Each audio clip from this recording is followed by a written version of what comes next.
Hi, boys. It's nice to see you guys again. So, I'm going to start reading a story, and every day we'll read a little bit of the story and we'll see how it goes and see if you guys like it. So, I'm going to read one of my favorite stories from when I was a little kid, which is called Winnie the Pooh.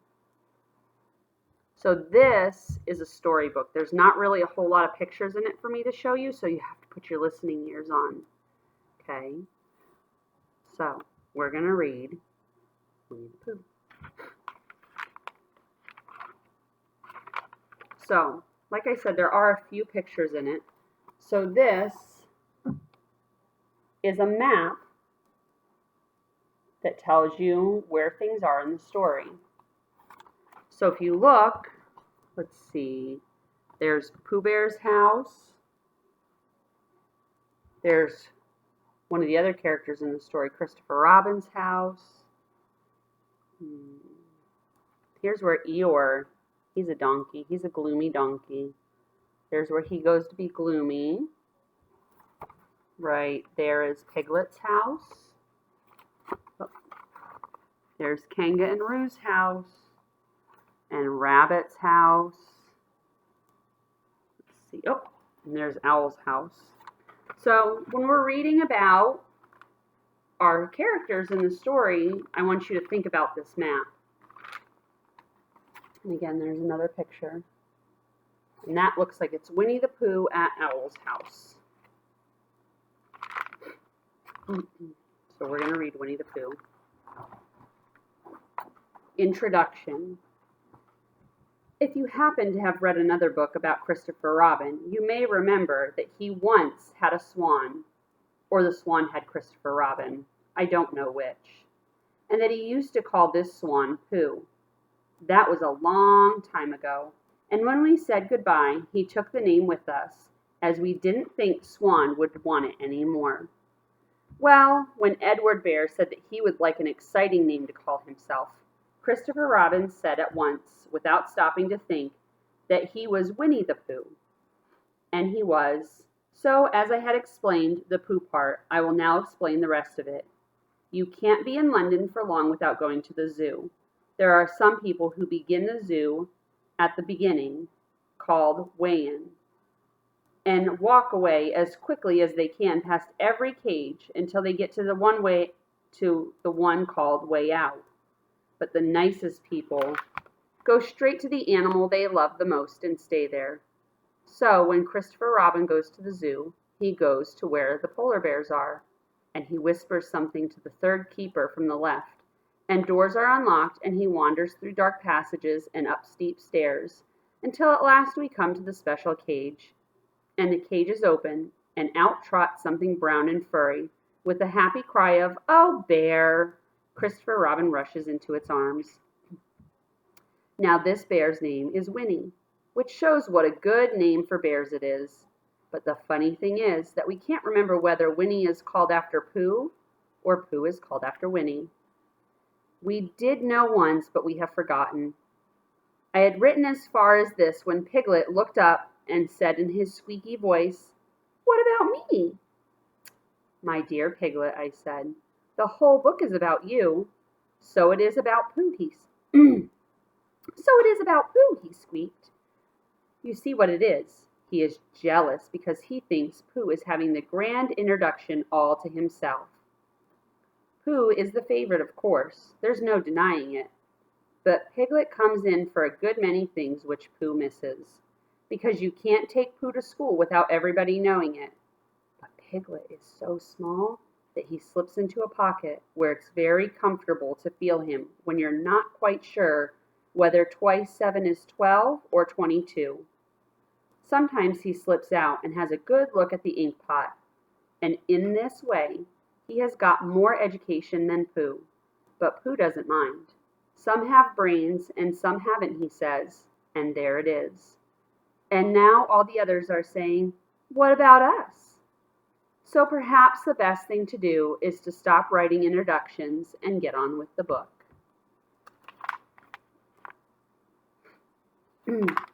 So we're going to read Chapter 1. Chapter 1, in which we are introduced to Winnie the Pooh and some bees, and the story begins. So there's a story of Christopher Robin taking Winnie the Pooh down the stairs. We might not get through the whole chapter, and that's okay. Here is Edward Bear coming downstairs now, bump, bump, bump on the back of his head behind Christopher Robin. It is, as far as he knows, the only way coming downstairs, but sometimes he feels that there really is another way. If only he could stop bumping for a moment to think of it. And then he feels that perhaps there isn't. Anyhow, here he is at the bottom and ready to be introduced to you, Winnie the Pooh. When I first heard his name, I said, just as you are going to say, but I thought he was a boy. So did I, said Christopher Robin. Then you can't call him Winnie. But I don't. But you said he's Winnie the Pooh. Don't you know what the means? Ah, yes, I do, I said quickly. And I hope you do too, because it's all the explanation you are going to get.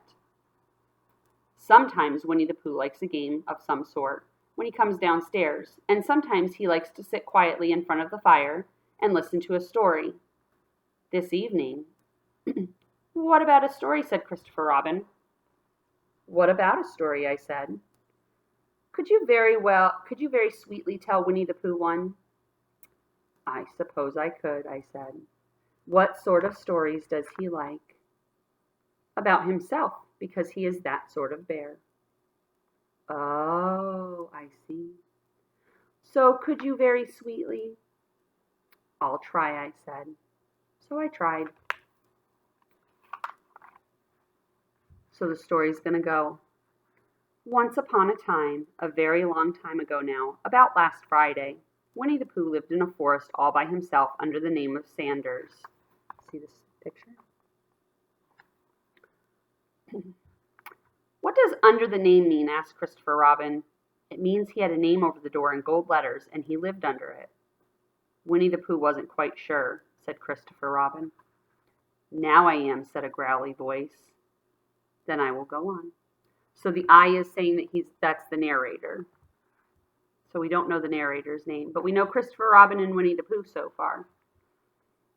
One day when he was out walking, he came to an open place in the middle of the forest.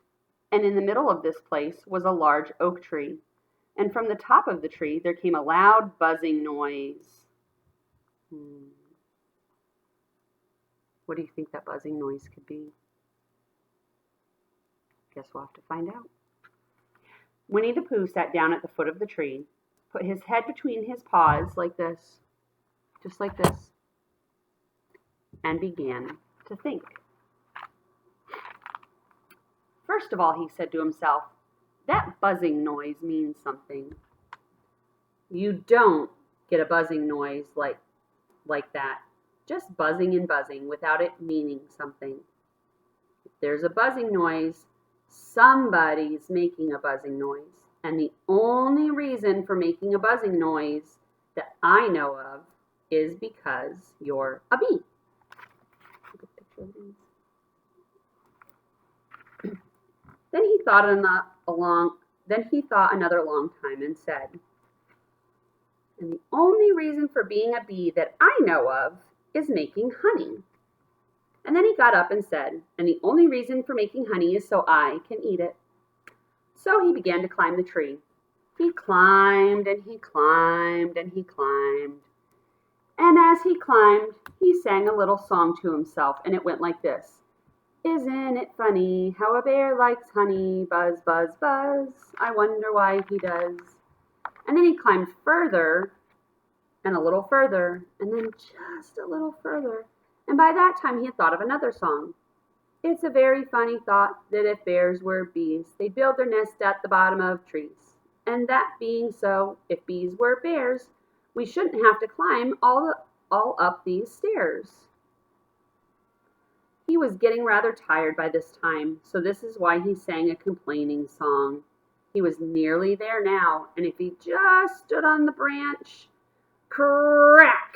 Uh-oh, what happened? Winnie the Pooh is falling down. "Oh, help," said Pooh as he dropped 10 feet on the branch below him. "Oh, if only I hadn't," he said as he bounced 20 feet onto the next branch. "You see what I meant to do," he explained as he turned head over heels and crashed onto another branch 30 feet below. "What I meant to do, of course it was rather," he admitted as he slithered very quickly through the next 6 branches. "It all comes, I suppose," he decided as he said goodbye to the last branch, spun around 3 times, and flew gracefully into a gorse bush. "It all comes from liking honey so much. Oh, help." Uh-oh. He's got pickers stuck in him, right in his backside. He crawled out of the gorse bush, brushed the prickles from his nose, and began to think again. And the first person he thought of was Christopher Robin.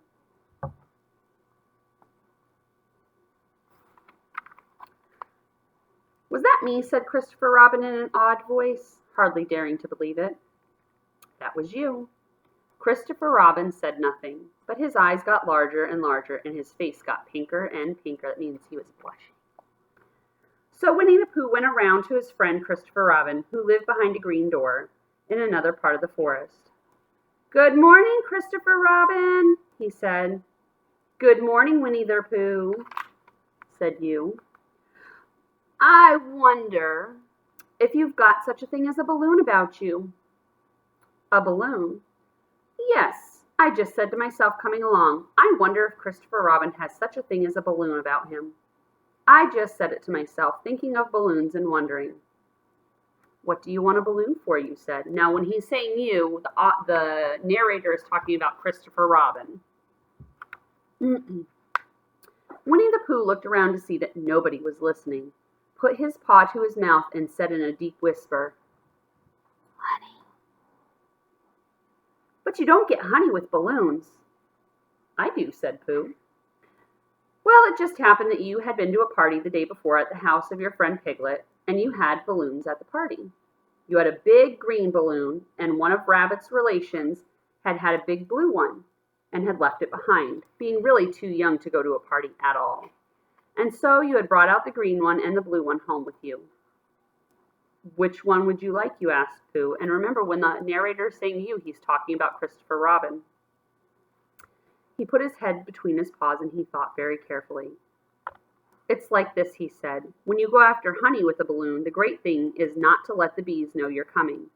Now, if you have a green balloon, they might think you were only part of the tree and not notice you. And if you have a blue balloon, they might think you were only a part of the sky and not notice you. And the question is, which is most likely?" "Wouldn't they notice you underneath the balloon?" you asked. "They might or they might not," said Winnie the Pooh. "You never can tell with bees." He thought for a moment and then said, "I shall try to look like a small black cloud, and that will deceive them." "Then you had better have the blue balloon," you said, and so it was decided. Well, you both went out with the blue balloon, and you took your gun with you, just in case, as you always did, and Winnie the Pooh went to a very muddy place that he knew of, and rolled until he was black all over. And then when the balloon was blown up as big, and you and Pooh were both holding onto the string, you let go suddenly, and Pooh Bear floated gracefully up into the sky and stayed there, level with the top of the tree, at about 20 feet away from it. There's Winnie the Pooh all covered in mud. "Hooray!" you shouted. "Isn't that fine?" shouted Winnie the Pooh down to you. "What do I look like?" "You look like a bear holding on to a balloon," you said. "Not," said Pooh anxiously, "like a small black rain cloud in a blue sky?" "Not very much." "Ah, well, perhaps from up here it looks different. And as I say, you never can tell with bees." There was no wind to blow him near to the tree, so there he stayed. He could see the honey, he could smell the honey, but he could not quite reach the honey. And from there, we're going to take a break, and I'll start reading again later. Bye, guys.